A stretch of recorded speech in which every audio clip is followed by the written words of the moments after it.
When we think about tithing, we think about giving 10% of our income to a religious or spiritual community, your church, your temple, your mosque, whatever it is you're affiliated with and want to support financially to help them to grow.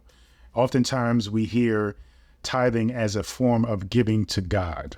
Now, we know that's bull, right? Because we don't need to give to God. God will sustain and create and have everything that God needs.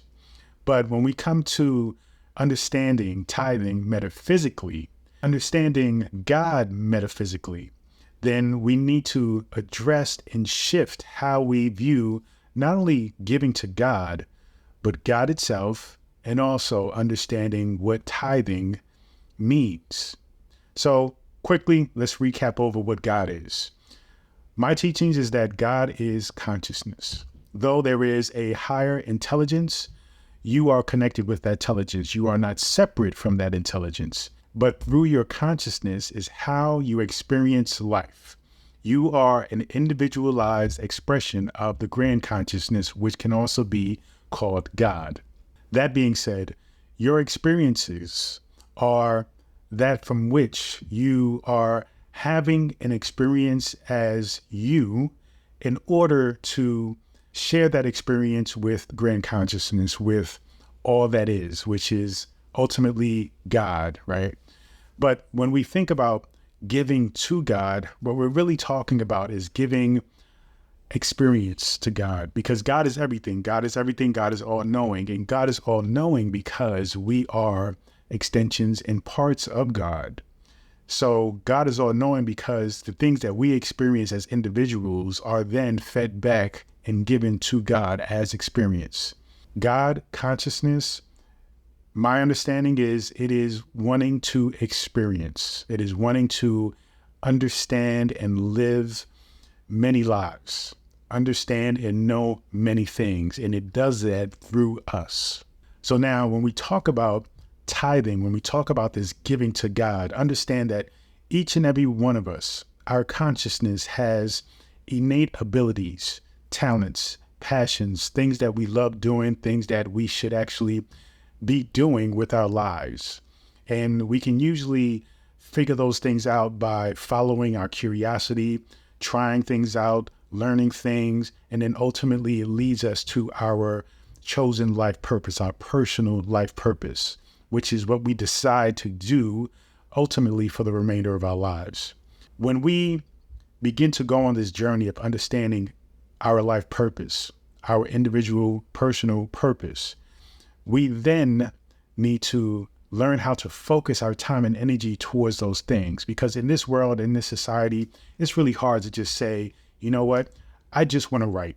You know what, I just want to play a sport. I just want to accompany and be with animals and spend time with animals and simply just go and do that, right? There's a bit of a process. You still have to be responsible for bills, for, your lights, your electricity, where you're going to live at, your car, all these different things. So it can be hard to simply just drop everything and just say, I'm going to do that. But there are ways in which that you can build up to the ability to be able to drop everything eventually over time, maybe, and say, I'm going to do that, right?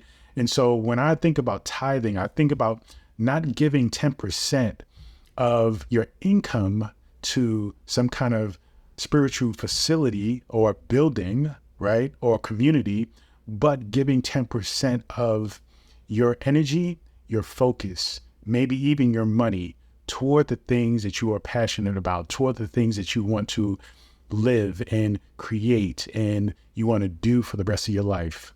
So when I think about this idea of 10%, it's really taking 10% of your day and focusing on what you want to do for your life.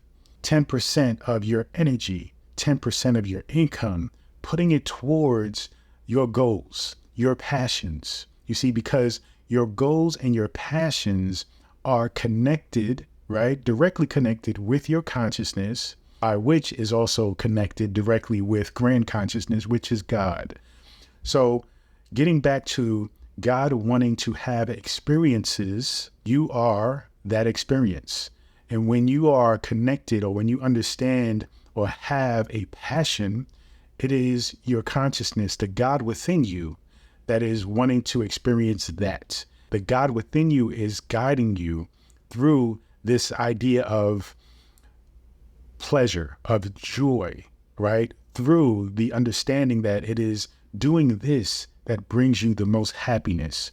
When you are in alignment with that, then you are in alignment with your true self. Then you are in alignment with truly giving back to God, giving back to your higher self, giving back to grand consciousness. So the 10% that's needed is the 10% that you must commit to every single day toward living a life that is completely focused in on what you want to create.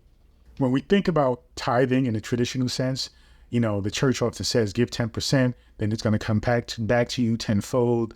God is going to reward you. Well, let's go into a metaphysical state with this and say, well, if I'm going to give, right, I'm going to give 10% of my energy, my time, my focus every single day towards this goal, which I want to achieve, which is going to improve my life and allow me to live a happy, fulfilled life. Then over time, I will be able to commit and focus on this talent, this God-given talent, or this God-given passion. And when I say God-given, understand, I am talking about your consciousness being connected with God, being chosen by God to actually live a certain experience by which you are driven to experience, right? By which you are driven through enjoyment, through love, through joy, right? So understand that this 10% is really about investing in yourself, investing in the God within you, so that way you can eventually not only give 10%, but then eventually give 20%, 30%, 40%, until you're at a point where you can drop all of the quote unquote worldly things, right? Things that you feel like you have to do, which is work a regular 9-to-5 job, go to school, and actually establish yourself in this space of doing what you truly love 100% of the time throughout your life. So the 10% is just the beginning of the journey of true fulfillment. Give your 10% to yourself, to what you love. Build on that so that way you can truly find joy and happiness. Thank you so much. Continue to join me on this journey. Peace and abundance always.